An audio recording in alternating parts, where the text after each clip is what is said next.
Hello friends, welcome back. তো এসে পড়লাম আজকে আরেকটা স্ন্যাক্স রেসিপি নিয়ে। তো আজকের রেসিপিটাও বানিয়েছিলাম ব্রেড দিয়ে। তো খুবই মজার আর খুবই চটজলদি রেডি হয় একটা রেসিপি। তো দেখুন, প্রথমে ব্রেড নিয়ে নিয়েছি। এটার আর সাইড ফেলার কোনো দরকার নেই, জাস্ট ব্রেডগুলো নিয়ে একটু জল দিয়ে মেখে নিলেই হবে। আর খুবই ঝটপট রেডি হয়ে যায়। আর এভাবে বানিয়ে খেলে কিন্তু খুব বেশি টেস্টি হয়।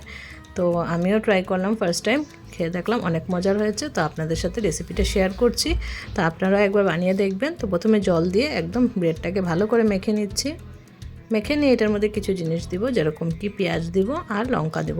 আপনারা চাইলে এখানে একটু ক্যাপসিকামও ছোটো ছোটো করে দিতে পারেন, আমি আর দিলাম না। বা কারি পাতাও দেওয়া যেতে পারে, যেহেতু পকোড়ার মতো বানাবো তো কারি পাতা দিলে ভালোই লাগবে। আমার কাছে যা অ্যাভেলেবেল থাকে আমি সেগুলো দিয়ে দেখিয়ে দিই। তো ছিল শুধু পেঁয়াজ, তো পেঁয়াজ দিয়ে দেখিয়ে দিলাম। প্রথমে নুনটা দিয়ে দিচ্ছি। এখানে হলুদ দেওয়ার কোনো প্রয়োজন নেই, এমনিতেই সুন্দর কালার হয়ে যাবে। তো নুন দিয়ে দিলাম। নুন দেওয়ার পর এখানে দিয়ে দিব এখন পেঁয়াজ আর কাঁচা লঙ্কা। তো নুন দিয়ে ভালো করে একদম মেখে নিচ্ছি। তারপর পেঁয়াজ কাঁচা লঙ্কা দিয়ে দিব। তো পেঁয়াজটা এদিক থেকে আমার মা দিয়ে দিচ্ছিল এটার মধ্যে, আর তার উপর দিয়ে আমি কিছু কাঁচা লঙ্কাও দিয়ে দিব। আপনারা চাইলে যদি মনে হয় যে কাঁচা লঙ্কাটা মুখে পড়বে, তাহলে আপনারা লঙ্কার গুঁড়ো এখানে ব্যবহার করতে পারেন। নুন মনে হলে একটু কম হবে, তো আর একটু নুন দিয়ে দিলাম। এবার ভালো করে মেখে নিচ্ছি। এবার একটু কাঁচা লঙ্কা দিয়ে দিচ্ছি এখানে। কাঁচা লঙ্কা দিয়ে ভালো করে মাখবো। তো লঙ্কা দিয়েছিলাম, মা বলছিল হয়তো বেশি হয়ে যাবে, আমি দিয়ে দাও। তারপর দেখলাম বেশ ঝাল হয়ে গেছে। খেতে কিন্তু মজা লেগেছিলো, ঝাল হলেও ভালোই লাগে পকোড়া খেতে। তো অল্প ঝাল ঝাল হয়ে গেছিলো, কিন্তু খেতে টেস্টি হয়েছিল। আপনারা একবার এভাবে বানিয়ে দেখবেন। আর খুবই ইজিলি অ্যাভেলেবেল জিনিস দিয়ে বানিয়েছি। ব্রেড তো ম্যাক্সিমামেরই থাকেই ঘরে, আর পেঁয়াজও থাকে, কাঁচা লঙ্কাও থাকে। বাস একদম চটজলদি একটা স্ন্যাক্স রেসিপি রেডি হয়ে যাবে। দেখুন, এখানে কড়াইতে তেল দিয়ে দিয়েছিলাম, তেলটা গরম হয়ে গেছে। গরম হয়ে যাওয়ার পর পকোড়াগুলো দিয়ে দিচ্ছি একটা একটা করে। সবগুলো পকোড়া এভাবে করেই লাল লাল করে ভেজে ভেজে তুলে নেব। তো আজকের ভিডিওটাও একটা ছোট ভিডিও শেয়ার করছি বন্ধুরা। তো প্লিজ আপনারা ফুল ভিডিওটা দেখবেন, কেউ স্কিপ করবেন না। তো এই যে দেখেন, সবগুলো পকোড়া দিয়ে দিচ্ছি। পকোড়া খেতে তো সবারই ভালো লাগে, আমার তো এইভাবে ভাজতে ভাজতেই অর্ধেকটা নেই হয়ে যায়। মানে আমি যে ভিডিও করব, এই ভিডিওটা করার সময় কি হয়েছে, পকোড়াগুলো ভেজেছি আর সবাই খাওয়া শেষ। আমি দেখাবো যে লাস্টে যে পকোড়া ভেজে ওটাই নেই। পরে মনে পড়লো, আরে আমি তো লাস্টে দেখাইনি। তারপর যেগুলো ছিল পকোড়া সেগুলো দিয়ে দেখাতে হয়েছে। এই অবস্থা হয় ঘরে, মানে সবাই যখন থাকে তখন যদি পকোড়া ভাজি, তখন আর পকোড়া পাওয়া যায় না, একদম ঝটপট শেষ হয়ে যায়। তো এই যে সবগুলো দিয়ে দিচ্ছি কড়াইয়ের মধ্যে,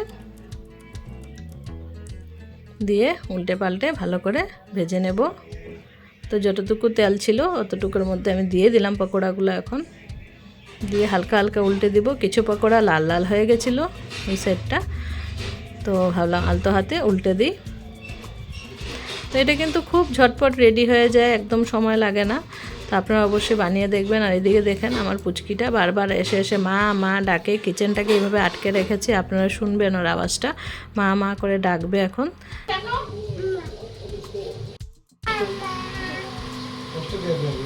তো আমি যখন রান্নাঘরে কাজ করি, এভাবে আসে মা মা মা মা করে ডাকে, নতুন করে ডাক শিখেছে।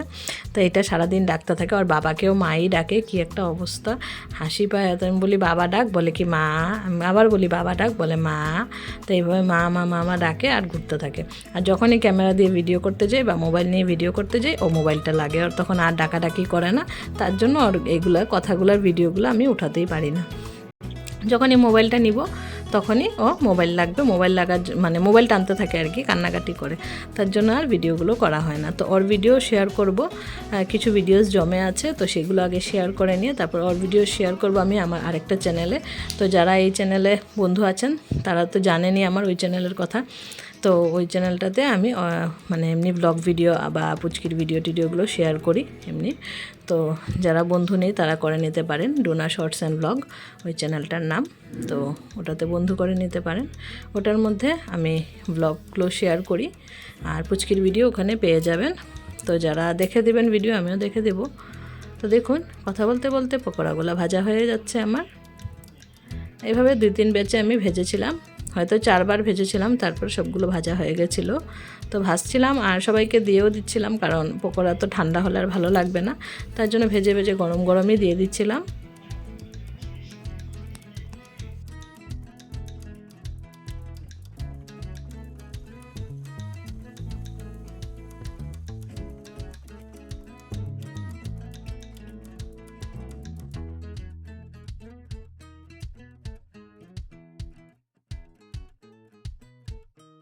তো এইভাবেই লাল লাল করে পকোড়াগুলোকে ভেজে ভেজে তুলে রাখছিলাম আর সবাইকে একটু একটু করে দিয়ে দিচ্ছিলাম, যাতে মানে গরম গরম খেতে পারে আর ভালোও লাগে। পকোড়া জিনিস তো গরম গরমই ভালো লাগে খেতে।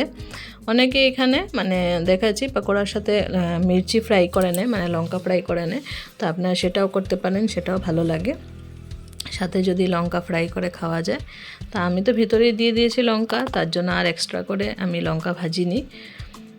তো লঙ্কা ভাজাটা কিন্তু কমই হয় করা, কিন্তু অনেকে দেখেছি পকোড়া টকোড়া ভাজলে, যেরকম বড়া পাও ভাজলে সাথে লঙ্কা ভাজে, অনেকেই ফ্রাই করে, তো সেটাও ভালোই লাগে খেতে, মশলা টশলা দিয়ে ফ্রাই করে বা লবণ দিয়ে ফ্রাই করে, সেটাও ভালো লাগে। তো দেখুন পকোড়াগুলো আমার ভাজা হয়ে গেছে আর আমি এই যে দেখুন এখানে অল্প আছে আর এই কয়টা ভেজে নামিয়ে নিব, বাস সবগুলো রেডি হয়ে গেছে। তো ফ্রেন্ডস, আজকের ভিডিওটা কেমন লাগলো? যদি ভালো লেগে থাকে তাহলে প্লিজ সবাই লাইক কমেন্ট শেয়ার করে দিবেন, আর যারা চ্যানেলে নতুন বন্ধু আছেন প্লিজ চ্যানেলটিকে সাবস্ক্রাইব করে বেল আইকনটা প্রেস করে রাখবেন, তাহলে আমার ভিডিওজের নোটিফিকেশন সবার প্রথম আপনাদের কাছে পৌঁছে যাবে।